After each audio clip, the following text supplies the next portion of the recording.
Hello my dear student, যে যেখান থেকে দেখছো সকলকে শুভেচ্ছা। আজকে আমরা আলোচনা করব নবম দশম শ্রেণীর উচ্চতর গণিত বইয়ের 11.4 অনুসরণের লাস্ট দুটা অঙ্ক 23 এবং 24 নম্বর। পূর্ববর্তী ক্লাসগুলোতে আমরা 11.1, 11.2, 11.3 এবং 11.4-এর সকল অঙ্ক কমপ্লিট করেছি। আজকে আমাদের লাস্ট দুটো অঙ্ক 23 এবং 24 কমপ্লিট করব। তো কথা না বাড়িয়ে চলো শুরু করা যাক। 23 নং অঙ্কে তোমাদেরকে বলা হয়েছে একটা একটা চতুর্ভুজের কথা এখানে বলা হয়েছে। এখানে চতুর্ভুজের 4টি শীর্ষবিন্দু এ বি সি ডি দেওয়া আছে। ওই চতুর্ভুজ নিয়ে আমাদের কাজ করতে হবে। কিন্তু ক নং কোশ্চেনে তোমাদের বলেছে যে বিডি রেখা এক্স অক্ষের সাথে কত ডিগ্রি কোণ উৎপন্ন করে। বিডি রেখা, এখানে আমি 4টা বিন্দু রেখেছি। বিডি রেখা এক্স অক্ষের সাথে কত ডিগ্রি কোণ উৎপন্ন করে সেটা আমাদের বের করতে হবে। এই ক নং অঙ্কটা যে নিয়ম দিয়ে আমি করব সেটা দিয়ে তোমাদের আগে কোনো অঙ্ক ছিল না। 11.1, 2, 3, 4-এ যে যতগুলো অঙ্ক করেছো আনলাকিলি ওইটার সাথে এই সূত্রটা মিলবে না। তবে এটা খুবই গুরুত্বপূর্ণ, বিভিন্ন পরীক্ষা আসছে, এমসিকিউতে আসে। তো এই অঙ্কটা একটু মনোযোগ সহকারে দেখতে হবে যেহেতু ফার্স্ট টাইম করতেছো। দেখো, বিডি রেখার এক্স অক্ষের সাথে কত ডিগ্রি কোণ উৎপন্ন করে এটা বের করতে হলে আমাদের বিডি রেখার ঢাল জানতে হবে। হ্যাঁ, ঢালের যে আমরা সূত্রটা জানি সেই সূত্রটাই না, ঢালের আরো একটা সূত্র আছে, সেই সূত্রের সাহায্যে আমরা করব। চলো দেখা যাক কিভাবে করি। এখানে ফার্স্ট অফ অল আমাদের বিডি রেখার ঢাল বের করতে হবে। বিডি রেখার ঢাল, বিডি রেখার ঢাল, ঢালের সূত্র কি? y1 minus y2 by x1 minus x2, y1 minus y2 x1 minus x2। কেউ কেউ এটাও লেখে যে y2 আগে, y2 minus y1, x2 minus x1, both are correct, no problem. ঠিক আছে, তাহলে এখানে তুমি কি লিখতে পারো? y1 দ্যাট মিন হচ্ছে বিডি। এখানে y1 কোনটাকে মিন করতেছে দেখো, এটা হচ্ছে x1, এটা y1, এটা x2 এন্ড এটা হচ্ছে y2। ওকে, তাহলে y1 minus y2, y1 minus y2, 8 minus 1, এখানে x1 মাইনাস কি x2, দ্যাট মিন 8 মাইনাস 1। তাহলে উপরে নিচে দুই জায়গায় 7, 7কে 7 দিয়ে ভাগ করলে 1। তাহলে বিডি রেখার ঢাল কিন্তু 1 বের হয়ে গেছে। এখন বিডি রেখা ঢাল নির্ণয়ের আরেকটা সূত্র হচ্ছে tan থিটা। কি? again we know ঢাল ইকুয়াল টু, ঠিক আছে, ঢাল ইকুয়াল টু tan থিটা। ওকে, তাহলে আমরা tan থিটাকে এই পাশে লিখি, tan থিটা, আর ঢাল সমান আমরা কত পেয়েছি? 1। দেখো tan কত ডিগ্রির মান 1 বলো তো দেখি, tan কত ডিগ্রির মান 1, tan 45 ডিগ্রির ভ্যালু হচ্ছে 1। তাহলে উভয় পক্ষ থেকে tan যদি বাদ দিয়ে দাও তাহলে থিটা ইকুয়াল টু আমরা পাচ্ছি কত? 45 ডিগ্রি। ওকে, তাহলে এই থিটাটাই হচ্ছে এক্স অক্ষের সাথে কত ডিগ্রি কোণ আছে এটা আমাদের চেয়েছিল, যে বিডি রেখা এক্স অক্ষের সাথে কত ডিগ্রি কোণে আছে। তাহলে সেটা আমরা এইভাবে সলভ করব। এটা দিয়ে কিন্তু অনেক এমসিকিউ আসে, তো তোমাদের জানা থাকতে হবে বিষয়টা। তাহলে ক নাম্বার আমাদের শেষ হয়ে গেল। দেখো নেক্সট অঙ্কে খ নাম্বারে আমাদের বলেছে এ বি সি ডি চতুর্ভুজের প্রকৃতি নির্ণয় করো। দ্যাট মিন হচ্ছে এই অঙ্কটা কিন্তু তোমরা অনেকবার করেছো। হ্যাঁ, এখানে এ বি সি ডি চতুর্ভুজের প্রকৃতি নির্ণয় করতে বলছে। দ্যাট মিন হচ্ছে আমাদের এ বি বাহু, বি সি বাহু, সি ডি বাহু এবং ডি এ বাহু, অর্থাৎ 4টা বাহুর দৈর্ঘ্য বের করে আমাদের সেটা কম্পেয়ার করতে হবে। সেটা আয়ত হয় না সামান্তরিক, বর্গ নাকি রম্বস, মানে কি হয় সেটা আমাদেরই করতে হবে। তো কিভাবে করতে পারি দেখো, এটা আমরা কি করব, এ বি সি ডি 4টি যে চতুর্ভুজের শীর্ষবিন্দু ওখান থেকে বাহুর মান বের করব। এ বি বাহু, বিসি বাহু, সিডি বাহু এবং এডি বাহুর দৈর্ঘ্য নির্ণয় করব। তাহলে এবি বাহুর যদি দৈর্ঘ্য নির্ণয় করি, যে এবি বাহু ইকুয়াল টু কত বলো তো দেখি, বাহুর দৈর্ঘ্য নির্ণয় সূত্র কি? x1 মাইনাস x2 তার whole square plus y1 minus y2 তার হোল স্কয়ার। এটা হচ্ছে বাহুর দৈর্ঘ্য নির্ণয় সূত্র বা দুটি বিন্দুর মধ্যবর্তী দূরত্ব নির্ণয় সূত্র। ওই সূত্র অনুযায়ী দেখো, এটা যখন আমি কি করব, এ বি করব, তাহলে এটা কিন্তু x1, এটা x1, এটা y1, এটা x2, এটা y2। তাহলে সূত্রে বসাও x1 দ্যাট মিন হচ্ছে -4, ঠিক আছে, minus x2 8, x1 minus x2 তার whole square, y1 minus y2 তার হোল স্কয়ার। ওকে, তাহলে এখানে দেখো কি পেলাম আমরা, এখানে পাচ্ছি এই দুটাকে যোগ করলে -12 স্কোয়ার, অ্যান্ড এখানে পাচ্ছি হচ্ছে 5 স্কোয়ার। ওই সূত্রটা আমি একটু মুছে দিতে চাই। হ্যাঁ, দেখো, √144 প্লাস হচ্ছে 25, that mean √169 is equal to 13। তাহলে এবি বাহুর দৈর্ঘ্য কত বের হয়েছে? 13 একক বের হয়েছে। এখন আমরা বিসি বাহুর দৈর্ঘ্যটা নির্ণয় করব। তো বিসি ইকুয়াল টু, ওই সূত্র দিয়েই বিসি যখন করব আমাদের এটা x1 y1 x2 y2, তাহলে x1 মাইনাস x2 তার whole square plus y1 minus, আর এখানে কিন্তু মাইনাস আছে তাহলে প্লাস হয়ে যাবে, y1 মাইনাস y2 তার হোল স্কোয়ার। ওকে, তাহলে এখানে আমরা কি পাচ্ছি বলো তো দেখি, -5 তার হোল স্কোয়ার প্লাস হচ্ছে 12 স্কোয়ার,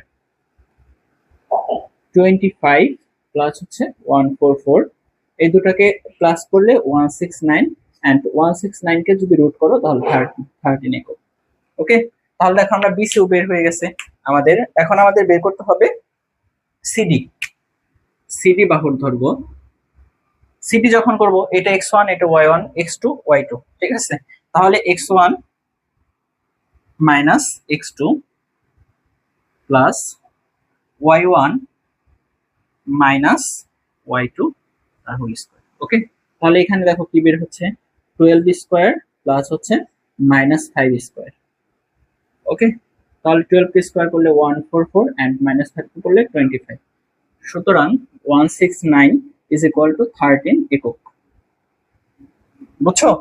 এরপরে আমাদের A B B C C D বের করছি, লাস্ট যে বাহুটা সেটা হচ্ছে এডি বাহু। AD is equal to root over, দেখো x1 মাইনাস x2 তার whole square plus y1 minus y2 তার whole square, -5 square plus 12 square. তাহলে এটা কি হচ্ছে বলো তো, 5 কে স্কয়ার করলে 25 এন্ড 12 কে করলে 144, দ্যাট মিন হচ্ছে 169 ইজ ইকুয়াল টু 13 একক।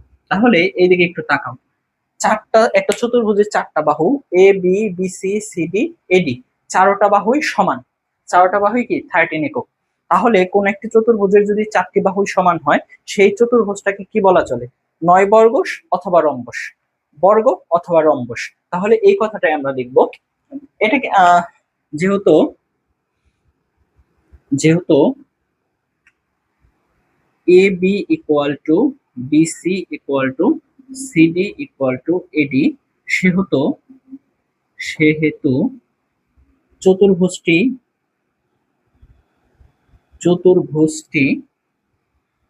বর্গ অথবা রম্বস, বর্গ অথবা রম্বস। ওকে, তাহলে এটা বর্গ অথবা রম্বস। এখন আমাদের তো একদম সার্টেনলি বলতে হবে এটা বর্গ না রম্বস। এখানেও তো কনফিউশন আছে, বর্গ অথবা রম্বস যে কোনো একটা আমাদের সিলেক্ট করতে হবে, দুইটার ভিতরে একটা, নয় বর্গ নয় রম্বস। এটার জন্য আমাদের কি করতে হবে, আমাদের কর্ণ নিয়ে কাজ করতে হবে। একটা চতুর্ভুজের চারটা বাহুই সমান, এখন আমরা কর্ণ বের করব। কর্ণটা যদি সমান হয় তাহলে সেটা বর্গ, এবং কর্ণ যদি সমান না হয় তাহলে সেটা রম্বস। তাহলে এ বি সি ডি চতুর্ভুজের কর্ণ কি হবে বলো তো দেখি, কর্ণ, ঠিক আছে। এখন কর্ণ এসি ইকুয়াল টু, এসি নিয়ে কাজ করতেছি, হ্যাঁ, এসি নিয়ে কাজ করলে এখানে এ সি, তাহলে -x1 মাইনাস x2 তার হোল স্কয়ার প্লাস হচ্ছে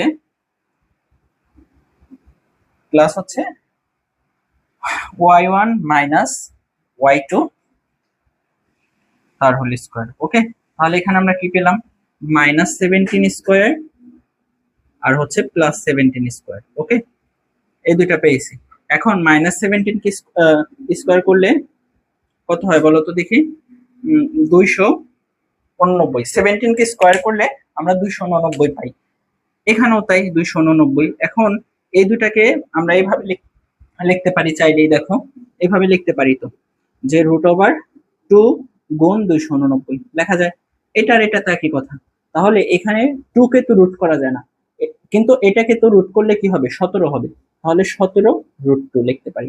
এই যে এটাকে রুট করে 17 আর এই 2 কে এভাবে লিখছি। ওকে, তাহলে এটা কিন্তু আমাদের কর্ণের দৈর্ঘ্য বের হয়ে গেছে। একটা কর্ণ আমরা পেয়ে গেছি। এখন আরেকটা কর্ণ কি হবে, একটা কর্ণ এসি, মানে রম্বসটা চতুর্ভুজটা এরকম ছিল, বুঝছো? ধরো চতুর্ভুজটা এরকম, আমি জানি না, এটা পরে বলতে পারবো। ঠিক আছে, তাহলে এখানে এটা যদি এ হয়, এটা যদি বি হয়, এটা সি, এটা ডি। আমরা একটা কর্ণ এসি বের করছি, এখন আরেকটা কর্ণ বিডি বের করে দেখব। যদি এসি আর বিডি সমান হয় তাহলে সেটা বর্গ, আর সমান না হলে রম্বস। তাহলে আমরা বিডি এর দৈর্ঘ্য নির্ণয় করি। ওকে, বিডি এর দৈর্ঘ্য, কর্ণ বিডি, বিডি ইকুয়াল টু, এখানে দেখো x1 minus x2, x1 minus x2 তার হোল স্কয়ার, আর প্লাস y1 মাইনাস y2 তার হোল স্কয়ার। ওকে, তাহলে এখানে কি হচ্ছে বলো তো দেখি, 7 square plus 7 square, that mean এখানে 49 প্লাস হচ্ছে 49। এটাকে ওইভাবেই আমরা একটু ভাঙিয়ে লিখতে পারি। সেটা কিভাবে, যে 49 গুণ 2 লিখতে পারি। ওকে, 49 গুণ 2, একটু বাঁকা হয়ে যাচ্ছে, ঠিক আছে, নিচু হয়ে লিখছি তো। দেখো এখানে 49 কে যদি রুট করো তাহলে কি 7, আর 2 কে করলে কি √2 একক। তাহলে দেখো আমাদের একটা কর্ণ বের হয়েছে 17√2, আর একটা কর্ণ বের হয়েছে 7√2। তার মানে কর্ণ দুইটা সমান না। যেহেতু কর্ণ সমান না, তাহলে আমরা বলতে পারি চতুর্ভুজটি রম্বস। যদি সমান হতো তাহলে বলতে পারতাম বর্গ। তাহলে এই কথাটাই আমরা লিখবো লাস্ট লাইনে, যেহেতু যেহেতু AC নট ইকুয়াল BD, সেহেতু চতুর্ভুজটি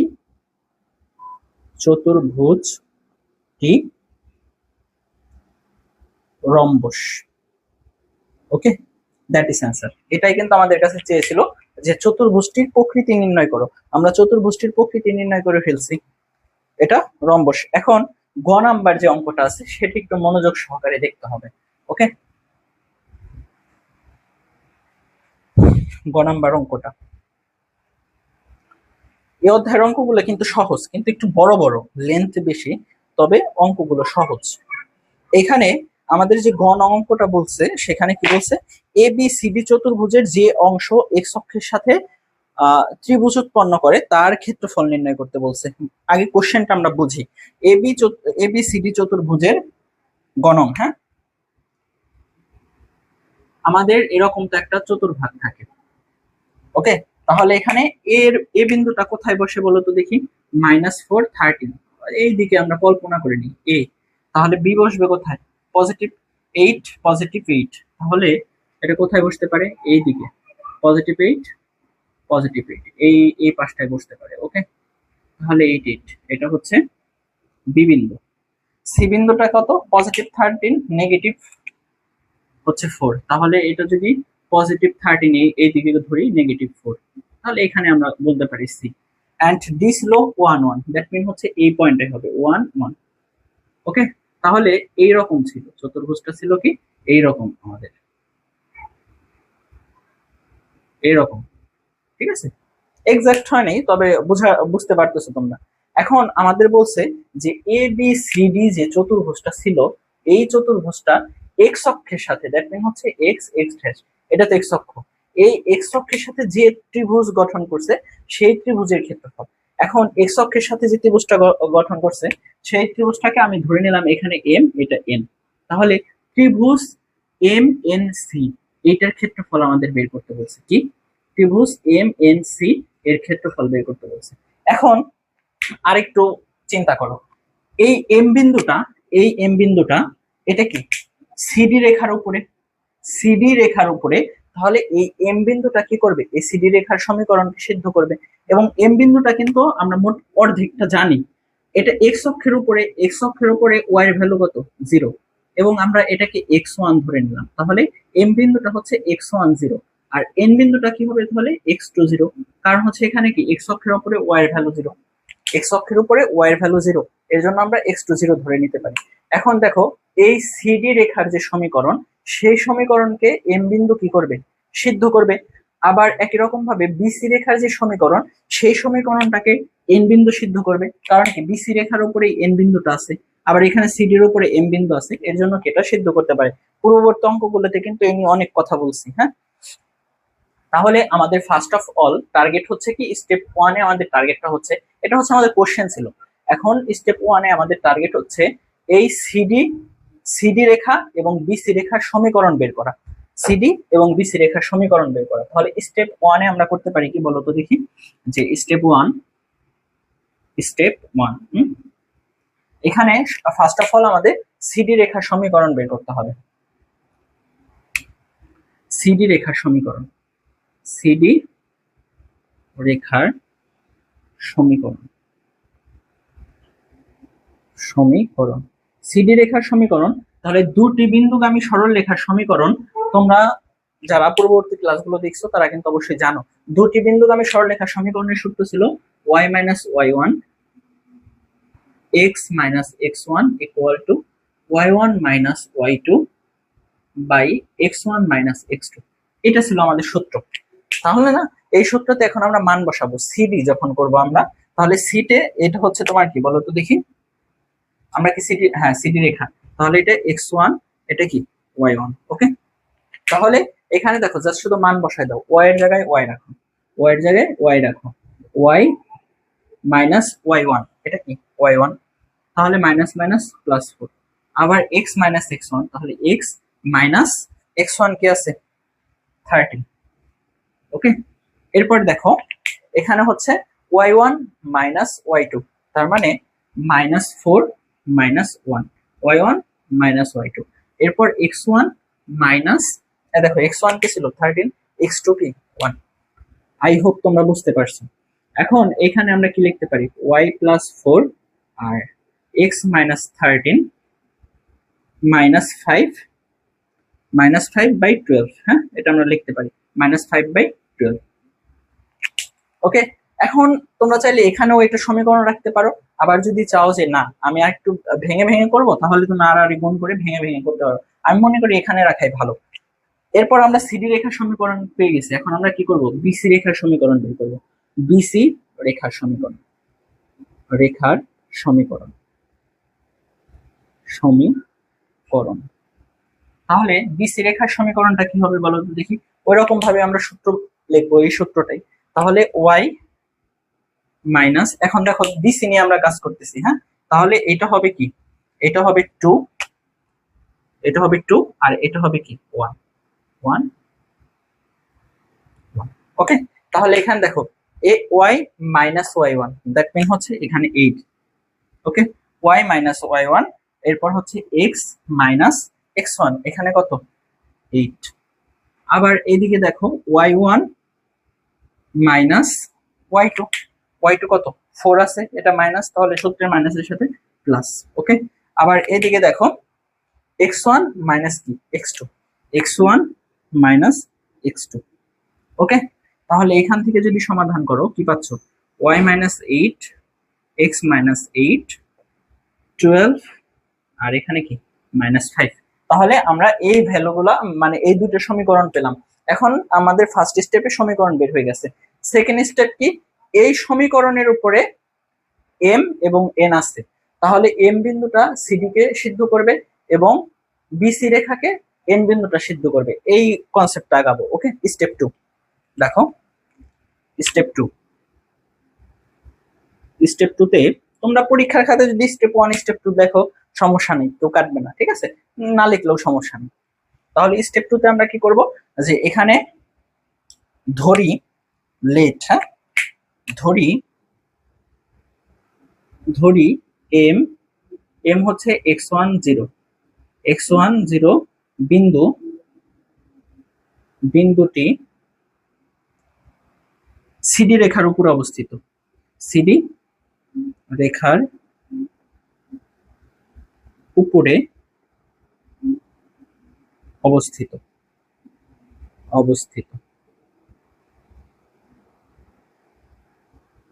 ঠিক আছে, তাহলে এটা যদি অবস্থিত হয় তাহলে এম বিন্দুটা কি করবে, সিডি রেখাকে সিদ্ধ করবে।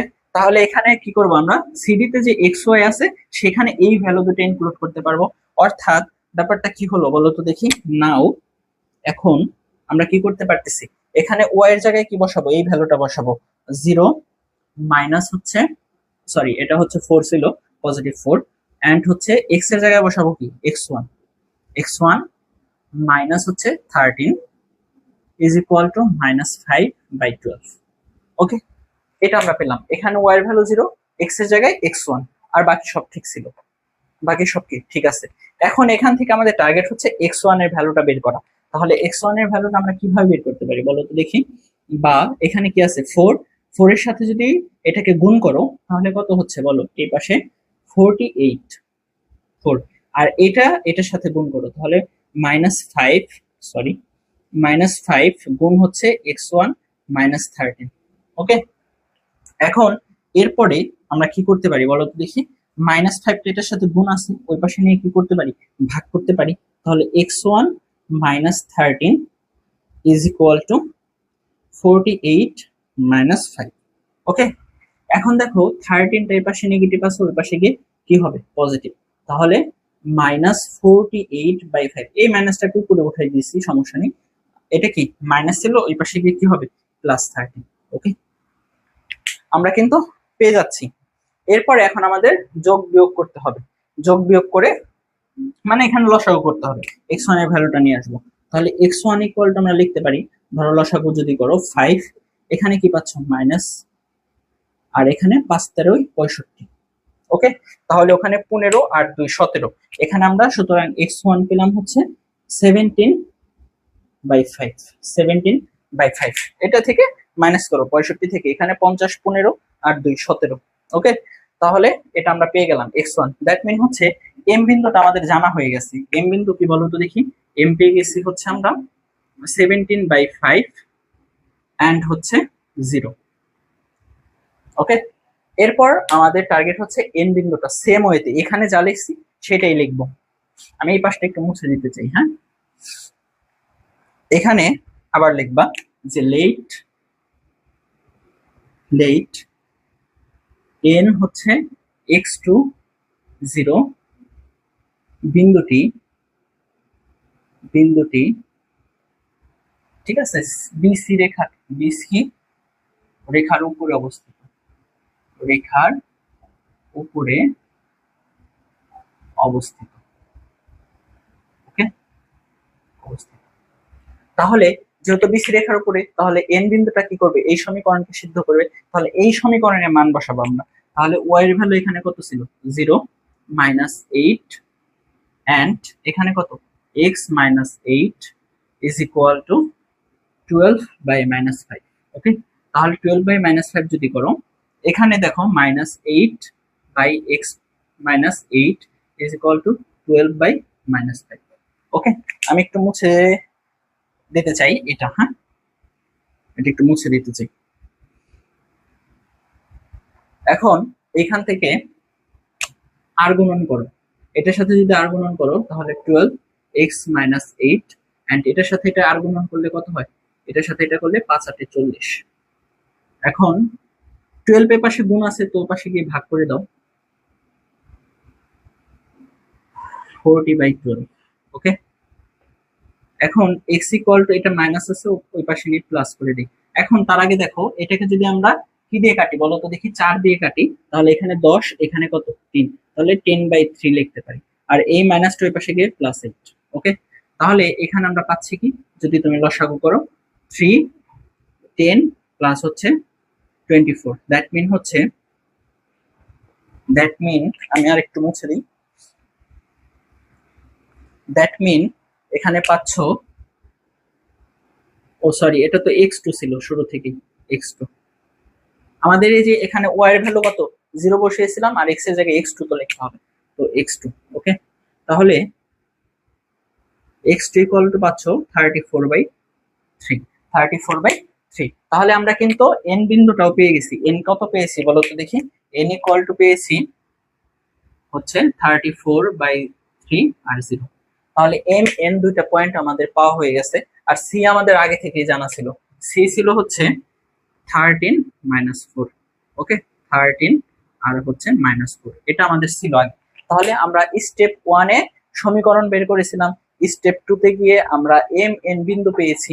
এখন আমরা স্টেপ 3 তে গিয়ে চতুর্ভুজের ক্ষেত্রফলটাও ত্রিভুজের ক্ষেত্রফলটাও আমরা বের করতে পারবো। ওকে, তাহলে এখন আমরা স্টেপ 3 তে চলে যাই।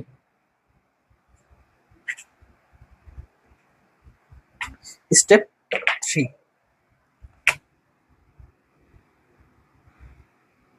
স্টেপ 3, ত্রিভুজ এম এন সি। ওকে, ত্রিভুজ এম এন সি এর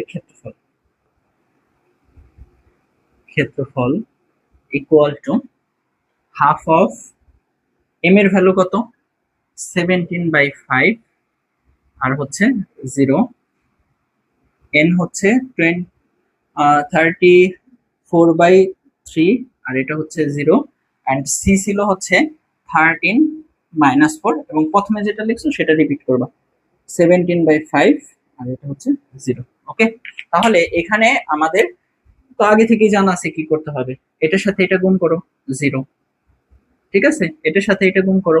তাহলে আমরা কি করব, এটা গুণ করব, দূরে কোথাও রাফ করে গুণ করে লিখি 34/3 গুণ হচ্ছে -4। ওকে, তাহলে এই মাইনাসটা আমরা সামনে লিখতে পারি। এখানে কি হচ্ছে দেখো, এটার সাথে এটা গুণ করো, তাহলে কত হয় 4 4 16, হাতে হচ্ছে 1 এবং 12 আর 1 13, 336/3। এটাকে গুণ করে লিখতে পারতেছি আমরা 136/3। আবার এটার সাথে এটা করো, তাহলে এখানে কি 0, অ্যান্ড আবার কি এই দিক থেকে এই দিকে করবা যখন, তখন মাইনাস, এটার সাথে এটা করলে কত 0, এটার সাথে এটা করো আবারও 0, এটার সাথে এখন এটা করবো, তাহলে 17 এর সাথে 17/5 এর সাথে গুণ করতেছো -4, মাইনাসটাকে সামনে লিখতে পারো। ও, এটার কিন্তু মাইনাস ছিল সামনে, সরি, এখানে মাইনাস ছিল। ওকে, এখানে দেখো মাইনাসটা সামনে চলে আসছে, এই যে 4 তো মাইনাস, ঠিক আছে। আমাদের নিয়ম কি, আমরা যখন এই দিক থেকে এই দিকে গুণ করব সবগুলোর আগে কি প্লাস, এখান থেকে এটা যখন গুণ করছিলাম তাহলে প্লাসে মাইনাসে মাইনাস এটা বসছিল। আর পরবর্তী নিয়ম কি, আমরা যখন এই বরাবর করব তখন কি সূত্রের মাইনাস, তাহলে এখানে কি সূত্রের মাইনাস, বুঝছো কথা। তাহলে এই যে সূত্রে একটা মাইনাস, এটার সাথে গুণ করছি, তারপর মাইনাস দিয়ে এটার সাথে গুণ করছি, এখন আবার এটার সাথে এটা গুণ করলে এই যে সূত্রের মাইনাস।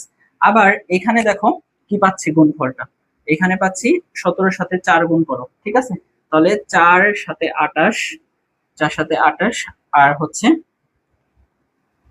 হাতে 2 6, এটা কিন্তু মাইনাস, তাহলে ওইখানে সূত্রের মাইনাস আর এখানে আছে মাইনাস, তাহলে পজিটিভ 68/5। ওকে, তাহলে আমরা এখানে কি পেলাম, হাফ গুণ হচ্ছে এটা 68/5 মাইনাস 36/3। ওকে, তাহলে এখানে এটা কিন্তু মডুলাস চিহ্ন ছিল, মডুলাস ছিল, হ্যাঁ সোজা দাগ। তাহলে এখানে যদি আমরা করি তাহলে কি পাচ্ছি বলো, হাফ, এখানে পাচ্ছি 15, একটু ক্যালকুলেটর লাগবে, 68/5 মাইনাস হচ্ছে 136/3, এখানে পাচ্ছি আমরা -476 -476/15। এখন দেখো এই মডুলাসের ভিতরে মাইনাসটা কিন্তু প্লাস হয়ে যায়, এটা আগেও বলেছি একবার যে মডুলাস চিহ্নের ভিতরে মাইনাসের ভ্যালুটাও সেটা প্লাস হয়ে যায়, তাহলে এটা আমরা প্লাস করে দিলাম। তাহলে এখন দেখো এটা দিয়ে এটা যদি তুমি 2 দিয়ে কাটাকাটি করো তাহলে কত পাচ্ছ বলো তো দেখি, এটার সাথে তুমি হাফ গুণ করে দাও, গুণ হচ্ছে কি 0.5 মানে হাফ গুণ, তাহলে পাচ্ছি হচ্ছে 238/15, 238/15। এটাকে যদি আমি দশমিকে নেই তাহলে আমরা কিসে পাচ্ছি বলো তো দেখি, 15.86, 15.86 বর্গ একক। তাহলে এইটা হচ্ছে তোমার এই কাঙ্ক্ষিত ত্রিভুজের ক্ষেত্রফল, কাঙ্ক্ষিত ত্রিভুজের ক্ষেত্রফল। দেখো তাহলে আমাদের যে এটা অ্যান্সার, এটাই কিন্তু অ্যান্সার ছিল। ওকে, এটা অ্যান্সার। তাহলে আমরা step by step, step 1, step 2, step 3 এরকম স্টেপ বাই স্টেপ করলে তোমাদের বুঝতে সুবিধা হবে। তাহলে আমাদের যেটা চেয়েছিল সেটা আমরা পেয়ে গেছি। এরই মধ্য দিয়ে আমাদের 23 নাম্বার অঙ্কটা শেষ হয়ে গেল। আমাদের লাস্ট আরেকটা অঙ্ক অধ্যায়ের বাকি আছে, সেটা হচ্ছে 24 নাম্বার অঙ্কটা। 24 নাম্বার অঙ্কটা নিয়ে চলো কথা বলি। 24 নম্বরে কি বলছে এখানে, প্রথমে P P Q R S চারটা বিন্দু দিয়ে দিছে, একটা চতুর্ভুজে চারটা বিন্দু দিয়ে দিছে। এই চারটা বিন্দু নিয়ে আমাদের কাজ করতে হবে। এখানে প্রথম যে ক নং কোশ্চেনটা, সেখানে বলছে পি এস রেখার সমীকরণ নির্ণয় করো। তাহলে পি এস অর্থাৎ দুটি বিন্দুগামী সরল রেখার সমীকরণ আমাদের নির্ণয় করতে বলছে, ঠিক আছে। এখানে ক নং A P S, P S রেখার সমীকরণ, ওকে, পি এস রেখার সমীকরণ, সমীকরণ। তাহলে পিএস রেখার সমীকরণ, দুটি বিন্দুগামী সরল রেখার সমীকরণ একটু আগে এই পাশে লিখছিলাম। দেখো এটা কি হবে, y minus y1, that mean হচ্ছে 2। যদি পিএস নিয়ে কাজ করো তাহলে এটাকে x1 ধরো, এটা y1, এটা x2, এটা y2, ওকে। তাহলে y minus y1 by x minus x1 is equal to y1 minus y2। তাহলে এখানে দেখো y1 মাইনাস y2, এখানে কিন্তু মাইনাস আছে আর সূত্রের মাইনাস, তাহলে দুইটা মিলে প্লাস, ওকে। আর এখানে কি হচ্ছে x1 মাইনাস x2, তাহলে মাইনাস মাইনাস প্লাস, এখানে বুঝতে পারছো কথা। তাহলে এখন আমরা সমাধান করব y minus 2 x minus 5 equal to 3/7। এখন আর গুণ করো, ওকে, আর গুণ করলে 7y minus minus 2 is equal to 3x minus 15। আর গুণ, এটার সাথে এটা গুণ, এটার সাথে এটা গুণ, ঠিক আছে। এখন দেখো 7y equal to 3x minus 15, 3x minus 15, a minus উপাশিকে প্লাস 2, ওকে। তাহলে 7y is equal to 3x minus 13। এখন এই 7টা পাশে গুণ আছে, তো পাশে নিয়ে যদি ভাগ করে দিই তাহলে আমরা কি পাচ্ছি, 3x মাইনাস 13/7। এটাকে তুমি চাইলে এরকম লিখে দিতে পারো, এভাবে লিখলেও সমস্যা নেই। 3/7x মাইনাস হচ্ছে 13/7। তাহলে এটাই হচ্ছে আমাদের কি বলতো দেখি, পিএস রেখার সমীকরণ। পিএস রেখার সমীকরণ চেয়েছিল, আমরা কিন্তু পিএস রেখার সমীকরণটা বের করতে পেরেছি, ওকে। এরপর হচ্ছে আমাদের খ নম্বর অঙ্কে দেখো কি বলছে, পি কিউ আর এ চতুর্ভুজের সমান ক্ষেত্রফল বিশিষ্ট বর্গের কর্ণের দৈর্ঘ্য নির্ণয় করো। তার মানে আগে পি কিউ আর এস চতুর্ভুজের ক্ষেত্রফলটা আমাদের নির্ণয় করতে হবে, তারপরে বাকি কথা। তাহলে পি কিউ আর এস চতুর্ভুজের ক্ষেত্রফল বের করি আমরা খ নম্বরে। স্টেপ 1 এ হচ্ছে তোমার পি কিউ আর এস চতুর্ভুজের ক্ষেত্রফল নির্ণয়। দেখো খ নং স্টেপ 1, স্টেপ 1, ওকে। তাহলে এখানে কি পি কিউ আর এস চতুর্ভুজের ক্ষেত্রফল নির্ণয় করব। চতুর্ভুজ পি কিউ আর এস এর ক্ষেত্রফল, ক্ষেত্রফল ইজ ইকুয়াল টু কি হবে, এখন আমাদের একটু দেখে নিতে হবে যে পি কিউ আর এস এটা সিরিয়ালি আছে কিনা। দেখো এই বিন্দুগুলো একটু বসিয়ে নিই, হ্যাঁ। এখানে যদি পি কে আনুমানিক ভাবে পি কে বসাও তাহলে 5 2 এই দিকটাই হতে পারে, এটা 1 2 3 4 5, তাহলে 5 আর 2 ধরো, এখানে 1 2, এখানে 5 2, এটা পি হলো। এরপর দেখো কিউ আছে -3 2, -3 পজিটিভ 2, তাহলে 1 2 3 -3 পজিটিভ 2, দ্যাট মিন এখানে পি কিউ এটা, ওকে। এরপরে দেখো আর আর আছে কোথায়, পজিটিভ 4 নেগেটিভ -1, পজিটিভ 4 1 2 3 4 আর নেগেটিভ -1, তাহলে এখানে হবে, তাহলে এটা হচ্ছে আর। এন্ড এস কোথায় আছে, নেগেটিভ 2 নেগেটিভ 1, তাহলে নেগেটিভ 2 নেগেটিভ 1, দ্যাট মিন হচ্ছে এই বরাবর হবে, তাহলে এটা হচ্ছে এস। তাহলে আমাদের এই চতুর্ভুজটা কি হলো, P Q R S, P Q R S. এখন এদিকে একটু লক্ষ্য করো, আমরা পি এর পরে কিউ লিখতে পারবো, বুঝছো, পি এর পরে কিউ, এরপরে আমাদের এস লিখতে হবে, এরপরে আর লিখতে হবে। আমরা যদি পি এর পরে কিউ তারপরে আর এ যাই, একটু লিখলে বুঝতে পারবো আমি এতক্ষণ কি বললাম। এখানে ক্ষেত্রফল কি হাফ, এরপর আমরা পি এর ভ্যালুটা লিখবো, প্রথমে পি, তাহলে 5/2। এরপরে পি থেকে আমাদের যেতে হচ্ছে কি কিউতে, তাহলে পি, সরি এটা ছিল 5/2, 5/2। এখানে কিউতে দেখো কি আছে -3 2।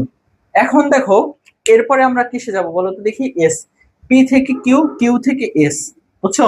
এখন কিউ থেকে যদি আমি আর এখানে যেতাম তাহলে কিন্তু সেটা চতুর্ভুজ হতো না। এর কারণে পি কিউ এর পর আমরা এস এর ভ্যালুটা লিখবো। এই জায়গায় কিন্তু তোমাদের বুঝতে ভুল হলে অঙ্কটাই ভুল হয়ে যাবে। এন্ড লাস্ট ওয়ান হচ্ছে আর, আর এ হচ্ছে 4 - 1। ওকে, এবং প্রথমে যেটা লিখছো সেটাকে এখন রিপিট করো। তাহলে হাফ, এটার সাথে এটা গুণ করলে কত হচ্ছে 10, এটার সাথে এটা গুণ করলে +1, +3, 3 সাথে 1 গুণ করে, এটার সাথে 2 সাথে 1 গুণ করলে +2, এটার সাথে এটা করলে +8। এখন কি উল্টা দিক থেকে মাইনাস দিয়ে লিখতে হয়। তাহলে এটা গুণ করলে -6 আর এই মাইনাস, তাহলে +6। এটার সাথে এটা গুণ করো, তাহলে সূত্রের মাইনাস আর এখানে মাইনাস, তাহলে +4। এখানে কি সূত্রের মাইনাস আর এখানে মাইনাস, তাহলে +4। এখানে কি সূত্রের মাইনাস এবং এখানে মাইনাস, তাহলে +5। ওকে, তাহলে এই সবগুলো তুমি এখন যোগ করো। সবগুলো যোগ করলে তুমি কি পাচ্ছ 13, 15, 23, 29, 33, 37, 42। তাহলে এখানে পাচ্ছি আমরা 42। দ্যাট মিন হচ্ছে 21 বর্গ একক। তাহলে 21 বর্গ একক আমরা কি পেলাম? পি কিউ আর এস এর ক্ষেত্রফল, পি কিউ আর এস এর ক্ষেত্রফল 21 বর্গ একক। এখন আমাদের বলছে এই যে ক্ষেত্রফল, এতটুক ক্ষেত্রফলই যদি কোন একটা বর্গের হয় তাহলে আমরা সেকেন্ড স্টেপে যেতে পারি। দেখো আমরা ধাপে ধাপে করব। Second step, step number 2। Step 2, step 2 তে আমরা ধরি বর্গের প্রতি বাহু বা এক বাহুর দৈর্ঘ্য, হ্যাঁ, এক বাহুর দৈর্ঘ্য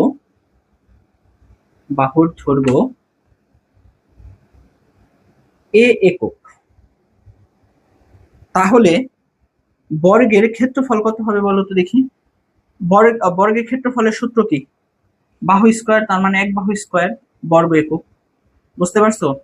এখন তারা বলছে যে পি কিউ আর এস চতুর্ভুজের যে ক্ষেত্রফল, সেই ক্ষেত্রফলটা বর্গের ক্ষেত্রফলের সমান। তাহলে আমরা শর্ত মতে এটা লিখতে পারি না? শর্ত মতে a square equal to 21, that mean হচ্ছে a ইকুয়াল টু √21। বুঝছো কথা? √21। এ সমান কি? বর্গের এক বাহুর দৈর্ঘ্য। সুতরাং আমরা বর্গের এক বাহুর দৈর্ঘ্য পেয়ে গেছি। এখন বর্গের এক বাহুর দৈর্ঘ্য জানা থাকলে বর্গের কর্ণটা আমরা নির্ণয় করতে পারবো না? বর্গের কর্ণের সূত্র কি বলো তো দেখি। সুতরাং বর্গের কর্ণের দৈর্ঘ্যের সূত্র হচ্ছে √2a। কি? √2a, √2 গুণ হচ্ছে ওই বাহু। তাহলে বাহুর মানটা আমরা সরাসরি বসিয়ে দিই এখানে 21। এটাকে যদি গুণ করো তাহলে রুটের ভিতরে 2 গুণ 21, দ্যাট মিন হচ্ছে 42, √42। ঠিক আছে, এই √42 হচ্ছে কি? বর্গের কর্ণের দৈর্ঘ্য। এটাই কিন্তু আমাদের চেয়েছিল যে বর্গের কর্ণের দৈর্ঘ্যটা নির্ণয় করো। আমরা বর্গের কর্ণের দৈর্ঘ্য পেয়ে গেছি। এখন দেখো আমাদের লাস্ট অঙ্কটা, গ নাম্বার। গতে কি বলছে? পি কিউ আর এস চতুর্ভুজের যে অংশ দ্বিতীয় চতুর্ভাগে অবস্থান করে তার ক্ষেত্রফল। চিত্রটা মুছে দিয়ে ভুল হয়েছে, চিত্র তো আবার লাগবে। আচ্ছা যাই হোক, আবার অঙ্কন করে নি। দেখো তারা বলছে পি কিউ আর এস যে চতুর্ভুজটা ছিল সেই চতুর্ভুজটা নিয়ে কাজ করতে হবে। তাহলে এখানে পি কিউ আর এস 1 2 3 4 5, এখানে 2, এইখানে পি। ওকে, তারপরে এইদিকে কি ছিল? কিউ -3, 1 2 3, আর হচ্ছে +2 এইখানে ছিল। তাহলে এটা হচ্ছে কিউ ছিল, পি কিউ। এরপরে হচ্ছে আর কোথায় ছিল? +4 আর -1, দ্যাট মিন হচ্ছে এইখানে ছিল। আর এন্ড এস ছিল হচ্ছে -2 -1, -2 -1 এস। তাহলে এই ছিল হচ্ছে আমাদের P Q R S, P Q S আর। আসলে ত্রিভুজটা হচ্ছে পি কিউ এস আর, এই ত্রিভুজের ক্ষেত্রফল। এখন তারা বলছে এই ত্রিভুজের যেটা দ্বিতীয় চতুর্ভাগে অবস্থান করে, যে অংশটুকু দ্বিতীয় চতুর্ভাগে অবস্থান করে তার ক্ষেত্রফল নির্ণয় করতে। এখানে প্রথম চতুর্ভাগ কোনটা? এটা কি? দ্বিতীয় চতুর্ভাগ। এটা কত? তৃতীয়। এন্ড এটা কত? চতুর্থ চতুর্ভাগ। বুঝছো কথা? এটা প্রথম, দ্বিতীয়, তৃতীয়, চতুর্থ। আমাদের এই দ্বিতীয় ঘরে যতটুকু আছে সেইটার ক্ষেত্রফল চাইছে আমাদের কাছে। এই যে এটা, বুঝছো? এই অংশটার ক্ষেত্রফল চেয়েছে। তাহলে এই অংশটার যদি ক্ষেত্রফল বের করো, কিউ এর ভ্যালু আমরা জানি -2 -3 2 জানি আমরা। কিন্তু এইখানে কত সেটা কিন্তু আমরা জানি না।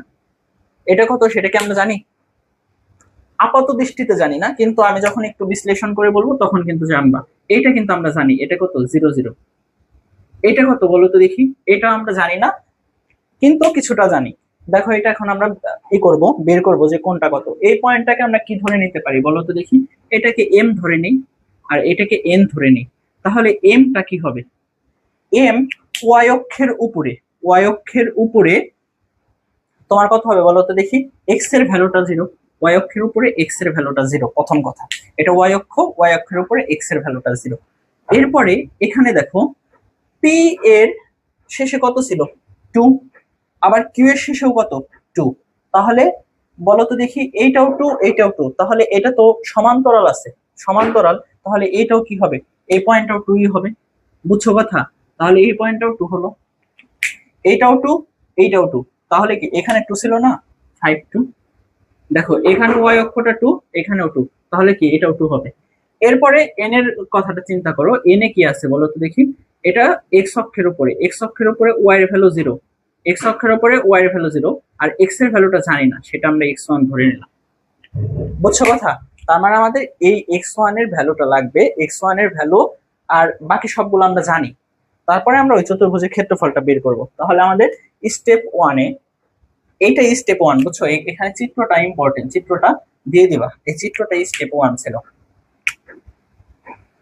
স্টেপ 1। ওকে, স্টেপ 1। এখন স্টেপ 2 তে 4টা বিন্দুকে আমরা আইডেন্টিফাই করব, স্টেপ 2। ওকে, দেখো স্টেপ 2। ফার্স্ট অফ অল এখানে কিউ বিন্দুটা দেওয়াই ছিল, ঠিক আছে?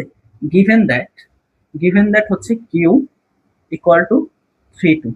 হুম, এরপরে এই যে মূল বিন্দু, মূল বিন্দুটা আমরা জানি সবসময়, মূল বিন্দু, মূল বিন্দুকে আমরা ও ধরি, এটা কিন্তু ও। এবং মূল বিন্দু ওটা কি সবসময় যে এই পয়েন্টের কথা বলতেছি, এটা 0 0 পয়েন্ট। ওকে, এরপরে হচ্ছে এটা কিন্তু 0 আর এটা হচ্ছে ও। এইখানে তারপরে এম বিন্দুর কাছে আসো, ঠিক আছে? এম বিন্দুটা কি হবে?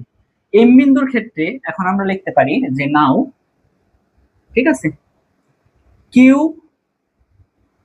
কিউ পি এর সংযোগ সরল রেখায়, কিউপি এর, এই যে কিউ এবং পি এর সংযোগ সরল রেখা, সংযোগ সরল রেখায়, সরল রেখায় এম বিন্দু অবস্থিত, এম বিন্দু অবস্থিত, অবস্থিত, ঠিক আছে? এবং কিউ ও পি এর, দেখো কিউ এবং পি এর, এই কিউ এবং পি এর ওয়াই সমান, এই ওয়াইটাকে বলা হয় হচ্ছে কোটি, ঠিক আছে? এক্সটাকে বলা হয় ভুজ, ওয়াইটাকে বলা হয় কোটি। তাহলে এখানে কি কোটি সমান, কোটি সমান সমান, তাই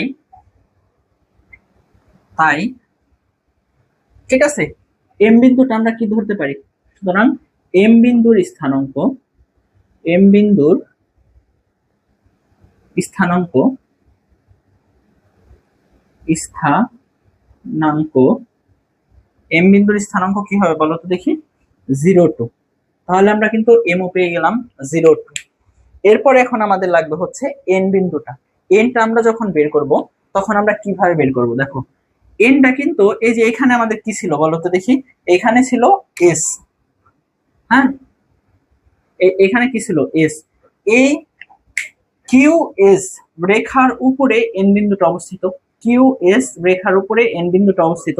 তাহলে এখানে দেখো কিউ এস রেখার যে সমীকরণটা আমরা পাবো, সেই সমীকরণকে কি এন বিন্দু সিদ্ধ করবে। কিউ এস রেখার যে সমীকরণ, সেই সমীকরণটাকে কি করবে? এন বিন্দুটা সিদ্ধ করবে। এই কথাটাই আমরা লিখবো এখানে, যে এখন এখন এন, এন মানে কি? x1 0, x1 0 বিন্দু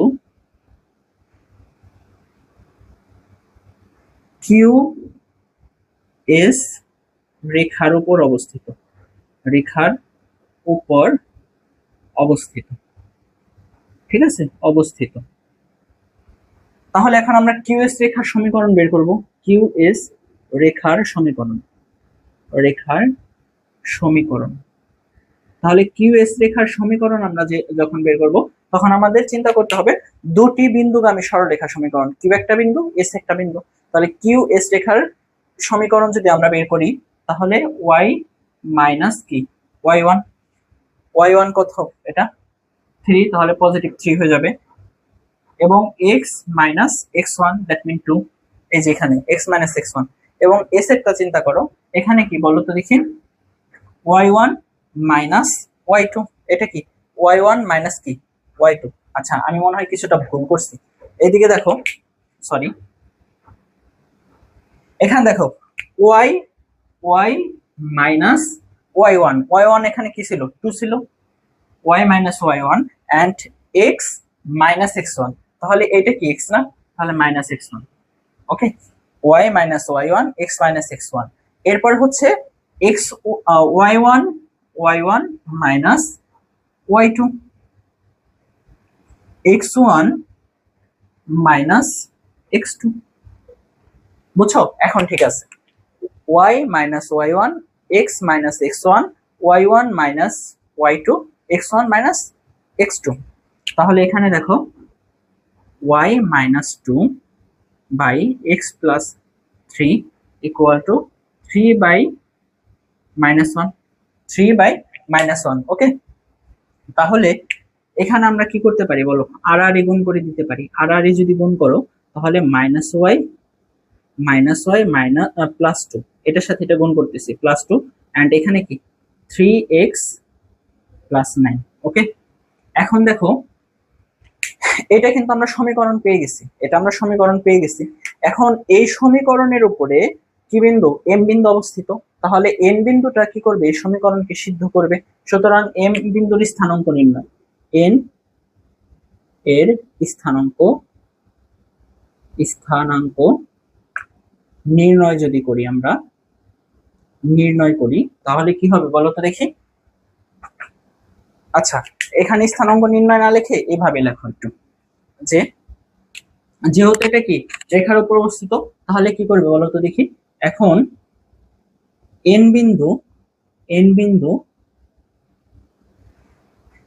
বিন্দু উক্ত সমীকরণকে সিদ্ধ করবে, উক্ত সমীকরণকে সিদ্ধ করবে। ওকে, তাহলে এখানে দেখো আমরা কি করব, এই সমীকরণে এই ভ্যালুটা ইনক্লুড করে দেব। তাহলে সেটা কোথায় করি, এই দিকটাই করি, হ্যাঁ এই দিকটাই করে দিই। তাহলে এখানে y এর ভ্যালু কত 0, সরি y এর ভ্যালু কত 0, এই যে এখানে মাইনাস ছিল, মাইনাস y এর ভ্যালু কত 0 এবং প্লাস 2, এন্ড এখানে x এর ভ্যালু কত বলো তো দেখি x1, তাহলে 3x1 প্লাস 9। ওকে, তাহলে আমরা যদি এখানে লিখি তাহলে এখানে থাকতেছে 2 এন্ড এই 9 এবার শেষে কি হচ্ছে বলো তো দেখি minus 9 equal to 3x1, that mean x1 equal to আমরা পাচ্ছি এখানে কি, এখানে মাইনাস 7 আর এটা পাচ্ছি কি 3, তাহলে x1 মাইনাস 7/3। সুতরাং এন বিন্দুর স্থানাঙ্ক কত পেলাম আমরা, এনটা পেলাম হচ্ছে -7/3 এন্ড হচ্ছে 0। তাহলে এখন দেখো আমাদের কাছে কিউ ও এম এন চারটা বিন্দুই আছে, চারটা বিন্দু যদি থাকে তাহলে সেই চতুর্ভুজের ক্ষেত্রফল নির্ণয় করা কি খুবই ইজি। তাহলে এখন দেখো আমরা স্টেপ 4 এ যেতে পারি। ওকে, স্টেপ 3 তে স্টেপ 3 তে কি আছে, স্টেপ 3 তে আছে হচ্ছে কিউ এন ও এম চতুর্ভুজের ক্ষেত্রফল। তাহলে আমরা কি লিখবো, চতুর্ভুজ কিউ এন ও এম এর ক্ষেত্রফল, ওকে, এর ক্ষেত্রফল আমরা বের করব। তাহলে হাফ অফ, আমরা সবার আগে কি করব, কিউ এর ভ্যালুটা বসাই। কিউ এর ভ্যালু এখানে কত -3 2, এরপর এন সমান কত পেয়েছি আমরা -7/3 0। ওকে, তারপরে এখানে মূল বিন্দু ও হচ্ছে 0 0 এবং লাস্ট ওয়ান 0 2, এবং আমরা প্রথমে যেটা লিখি সেটাকে কি করতে হয় রিপিট করতে হয়। এখন দেখো আমরা জাস্ট শুধু গুণ করব, এটার সাথে এটা গুণ করলে কত, 0, এটার সাথে করলে 0, এটার সাথেও 0, অ্যান্ড এটার সাথেও কি 0।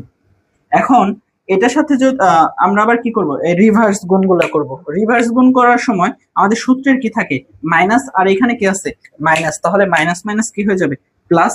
এবং এটার সাথে এটা যদি তুমি গুণ করো তাহলে পাবো 14/3। ওকে, এখন এটার সাথে এটা গুণ করলে 0, এটা 0, আর এটার সাথে এটা যখন গুণ করবা তখন সূত্রের কি মাইনাস, আর এখানে মাইনাস, তাহলে এটা, বুঝছো কথা। তাহলে এখানে আমরা পাচ্ছি কি, হাফ অফ, এই দুটো যোগ করো, এই দুটাকে যদি তুমি যোগ করো তাহলে কি পাবা, 3, 14 প্লাস হচ্ছে 18।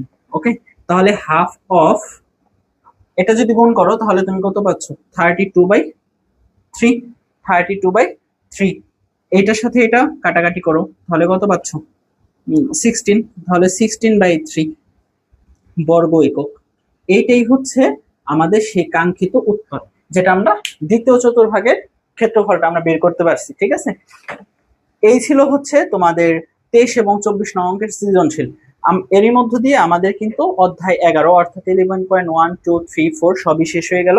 এবং তোমরা যারা শুরু থেকে এই সিরিজটা বা এই প্লে লিস্টটা ফলো করছো, তারা কিন্তু অবশ্যই এখান থেকে একটা অঙ্ক কমন পাবা এবং তোমরা দিতে পারবা, আমি বিশ্বাস করি।